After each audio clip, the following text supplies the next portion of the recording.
Welcome to the Encinitas Chamber Chat Live podcast. I'm Carol Knight with the Encinitas Chamber of Commerce. With the help from my talented friends at Max Deluxe, we will showcase the many aspects and unique qualities of the Encinitas community.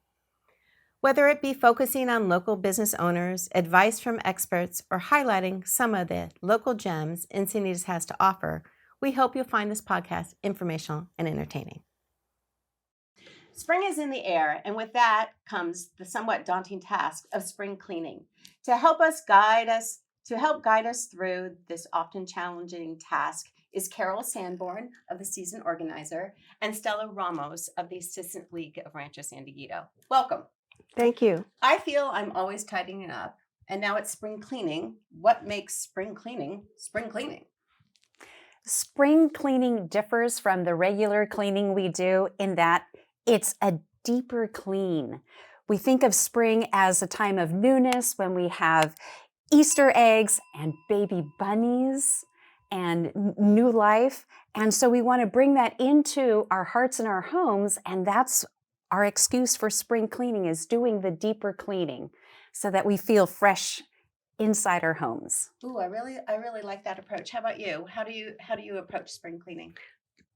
Just about the same way. I go through and pick out things that I find things that I haven't seen in a really long time. So I figure if I haven't seen them, then I don't need them. So those types of things I put into a box. I try to break them up into 3 things: donate, keep, throw away. And then the things that I can donate is great because someone else can use them even if I'm not. So that's a good approach, thinking in 3s. So we have decluttering, we have organizing, we have downsizing. Is there a certain philosophy that you abide by?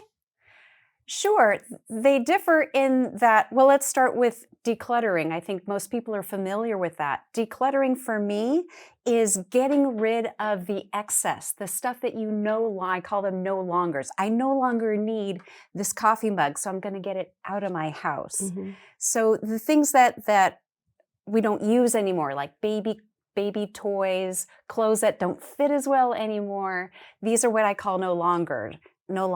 And decluttering is when we take all of that stuff, those no longers, and we get it out of the house. And you can expect to eliminate maybe 10 to 40% of the possessions in your home through decluttering. Downsizing, on the other hand, is when you are going into a smaller residence and you're more forced to get rid of a lot more stuff. So with decluttering can maybe get rid of 10 to 40%. If you're downsizing, depending on how small your new residence is going to be, you can expect to eliminate anywhere from 20 to 80% of your possessions so that you fit comfortably in your home and you have everything that you need and not much else. Wow, let's focus on decluttering a little bit. So I'm in my closet this morning trying to figure out what I'm going to wear for this podcast. And I have some that I could consider no longers. Blouses, pants, it may not quite fit now, but maybe will fit in a few months. How do you determine the no longers? What's their lifespan of no longers before they really have to be donated somewhere? It's a very personal question. And what I recommend to my clients is, if you're not really sure, let's box it up and let's date the box. Okay. 6 months from now. And in 6 months, let's revisit that box and take those things out and hold them up and see how you feel about them. Do you still like them? Do they still fit? Do you still want to wear them? If so, put them back in your closet. But if you say, no, this really doesn't fit, I don't like it anymore, it's not the right color for me, I'm just tired of it, then let's get rid of it. So is that sort of the same philosophy of what brings you joy as you approach clutter in your house, in your life? Yes, I love Marie Kondo, and I think the spark joy concept is extremely helpful. There are other things that may not spark joy, but we still need them. We need our tax records. Right. And They don't really spark joy, you're right. They don't spark joy. So, but it is a great starting point. I find the sparking joy concept very helpful for getting started. Mhm. It is. It's great. And we get at the thrift store, we get a lot of those items that people say this does not give me joy any longer, Okay. but it might to someone else. Right. Especially clothing. We have a lot of clothing, and we get some very, very nice things, but people have either they can't fit into them anymore, or they're just something that they wish to not use any longer. So all of those things, you never know. Someone else might get a lot of joy out of these items that you no longer want. And you were referring to the thrift store. That you Yes, I have. am. I'm referring to our thrift store that's in Encinitas, and we get a lot of really nice things there. So when people are decluttering, we hope that they will think of us and bring those items to us so that someone else can use them and make good use out of them. So can you walk me a little bit deeper into the process of decluttering? Again, looking at my closet, my garage, my kitchen, things that I have all those baby toys because eventually I'm hoping to have grandchildren that I can share these toys with and games with and things that have been passed down to me. So again, how do you sort of break that up and know what I really need to be done with it?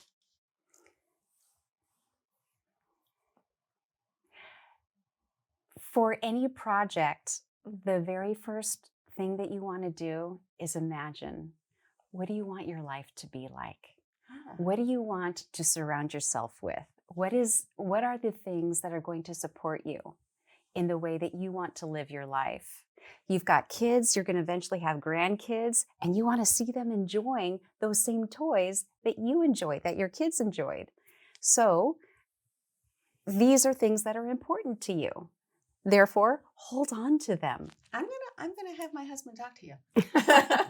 As long as there's space, Right. and as long as these items have significance to you, then go ahead and hold on to them. When you find yourself doubting, gosh, I really feel like I like this thing and it meant so much, but my kids are never going to have kids. I don't care about these. I don't know what to do with them. Then it could be time to let them go. And then you really need to think through, how are these toys adding value to my life? Mm-hmm. And this is the emotional attachment that we mentioned earlier. You're attached to it because it has significance, it has memories for you, and you can rest assured that those memories are in your heart. They're not in the toy. You can release the toy, let it go over to the thrift shop, because there's other people there who are going to have grandkids, or maybe they're having babies of their own, and they get your toy to gift to their own families. That's a perfect example. I mean, we're giving joy in life, and it just goes on in perpetuity. It does. It can go on to some other children who will enjoy it just as much as your children did, and have the benefit of. To them, it's a new toy, even though it may not be brand new. But to them, it's something new and different and fun. Right. I guess I have to separate the decluttering with the downsizing because those are really two different things to a degree, right? I mean, I still have room to have a lot of stuff if I chose to. I just need to choose to focus a little bit more. Right. Decide for yourself what kind of things that you want to hold on to that are going to bring you that joy, that are going to give you happy thoughts whenever you look at them. But when it comes to a point where you look at it and you say, oh, it's still there, then you know for sure it's time to let it go. Yeah. That is a good point. All right. So I can go and do this myself. Go through my closet, go through my drawers, go through my toy closet. What's the advantage of having someone like you come in as a professional and help me through that process? And what does that look like?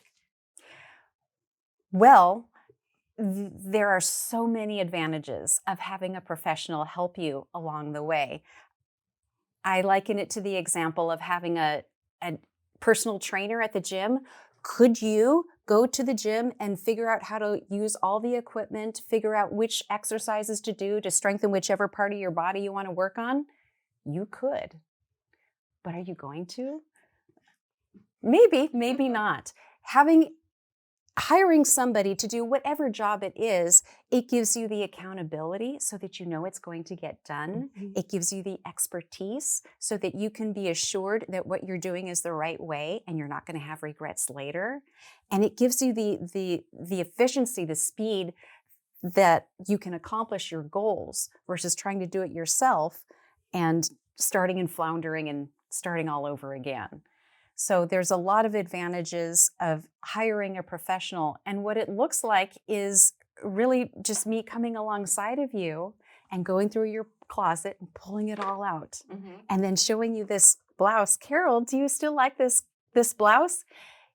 Yeah, I noticed you hesitated, Carol. Mm-hmm. It seems maybe you're a little... How do you really feel about this blouse? Well, my mother gave it to me, and it's not quite my color, but I feel so like I have to keep it because she gave it to me. Right. So now we're having another Right. discussion. Got it. And this shirt means something different to you than what it might mean versus the shirt you're wearing right now, Right. which right. you actually really do enjoy. I do enjoy And it looks good on you, and it matches your coloring. So I love the analogy about the trainer and having someone else and come and give you some guidance and perspective. I must say, there must be an I don't know. I think I would be embarrassed to have someone else come into my closet at this point. Like, I think I would have to declutter before I would, right before I actually decluttered with a professional. Do you get some of that? Yes, there's always resistance about inviting someone into your very personal space, especially when it's an absolute stranger who you hope is not going to judge you and make you feel terrible Right. about all the things that you're holding on Mhm. to. And this is my neutral face. Okay. And this is the face that I come into your closet with. No matter No how matter what. well you know this person, how much stuff they I have been have. in all sorts of different environments. And what people really want, they just want help. They just want somebody to help them with that and to know that it's going to happen. It's going to be okay. It's going to turn out really well. Yeah. Yeah. And you don't procrastinate, I think. If you have somebody there helping you to sort through things, and I think it would be easier to let things go because that person could, have you really think about something. Do I really need it? Do I want it? Can someone else use it? So I think hiring a professional is really a nice idea. Do you see those type of people, professionals, or that a professional has gone through someone's house? Do you get that connection there at We the do. thrift shop? We do. We have people who come in and bring us items that they've gone through, or they call us and because if we are full of furniture, say, and someone calls and says we have this gigantic sofa, we go and we look to make sure that we have room for it, and we will try to make room for an item like that. But yes, we do have professionals that come by and give us boxes of things, or people who are cleaning out, say, their parents' home. They need to clean it out, so they'll bring us all the items that they no longer need or can use. Right. Mhm. So I've been focusing on the closet. Do you approach room by room? Is that the best way to approach a decluttering project? I mean, we haven't even talked about the garage yet, which is a whole different beast. Yes. Yeah. It really depends. How much time do you have? How long do you want this to take? The fastest way is to do room by room, one room at a time. I always say left to right, top to bottom, the whole entire, and from the outside in, starting with the garage, because the garage is where you put all your excess. I don't know where to put this. Let's put it in the garage. Right, exactly. And there it sits until Okay. it's time to move. Okay. Yeah. So from the outside in, and then you've got more space from your cleared out garage. You have more space To bring More more stuff. things in. Somehow the cycle continues. Just cycle right? through. Yep. Yeah. Interesting. Okay. All right. What other little tidbits and information can you share about decluttering? And I think, again, I just go back to the mindset of things and how to let go. Sure. My mindset is less is more. That's my motto. I'm a minimalist, and I truly believe that the less peripherals, the fewer peripherals that you have in your life, in your home, in your schedule, your calendar, the happier you're going to be, because that gives you more space, more mental clarity to focus in on the things that truly do bring you joy. So when you've got a really full house, unless you can afford a cleaner, you're going to be the one to dusting all your tchotchkes and mending all your clothes and doing all that laundry. Whereas if you have far fewer things, you don't have to spend a lot of time cleaning or doing laundry or rearranging all your decor. So it frees you up to do other things Absolutely. that will bring you joy as well. Yeah. I didn't even ask you, how did you get into this? I had a girlfriend who asked me to help her organize her 5-drawer overstuffed vertical file cabinet. It was packed with papers that she had been lugging around since college. And I agreed. And I found that sifting through the papers and making categories of the different topics of the papers, it was actually a lot of fun. I enjoyed it. And at the end, I put her work into different files that made sense to her. And she gained 3 drawers of space, empty space, because we got rid of so many papers that she just didn't need anymore. And she said, you know, Carol, people will pay you money to do for them what you just did for me. Oh. And she was right. And then you just took it from there? Yeah, I did some research and found NAPO, National Association of Professional Organizers. They are there was such a thing. Nationwide, yeah. Wow. And I took some classes, and I've been doing it ever since. Wow. So how long have you been doing it? Over 20 years, Wow. full time. This is my 5th year. Wow. And how many clients do you have at a time? A handful at a time. Handful. Okay. Yep. And those are large projects, big projects, probably runs the gamut. Everywhere in between. Yeah. This past week, I just helped a gentleman unpack and set up his art gallery and a packing and shipping station in his 2.5-car garage.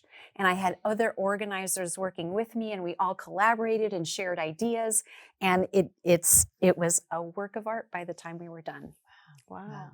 How about family heirlooms and papers and war medals and certificates from land from the 1800s? I mean, we have a lot of that rich history in our family. How do you best organize that and maybe preserve that, even if you have any insight on that? Gosh, if you want to keep it, be sure to display it. These are, like you said, these are heirlooms. These are things of your personal history that you want to showcase. And so honor them by displaying them and sharing them with the rest of your family and anyone who comes into your home, and put them up on display. You can pack some away, rotate them out during the spring cleaning, out with the old, in with the new, and just put the new ones up and retire the old ones till, I don't know, 6 months later. So. Wow, that's a great idea. Because right now I just have all mine in a tote, right? And that's not really its purpose, I don't think. I love the idea of displaying that stuff. Yeah, because this is part of what you value. That's what we want to hold on to, is what do we value? What's important to us? My family is important to me. My family history, the service that we provided for our country. This is really important. Great. Yeah. Let everybody else share it too. Oh, I love it. Now we're talking about spring cleaning, but do you do a big fall prep? I mean, we're not in New England, so we're not preparing for the winter, but do you recommend doing a decluttering or a reorganizing more than once a year? Again, I feel I'm always tidying up, but those big cleanings. Maybe once a year, but for me, for my clients, I tell them anytime you see something that makes you sigh, like, that's a signal. That's your body telling you, I'm kind of done with that now. And so be mindful of how the things around your house affect you. What is your response to these things? If it's anything less than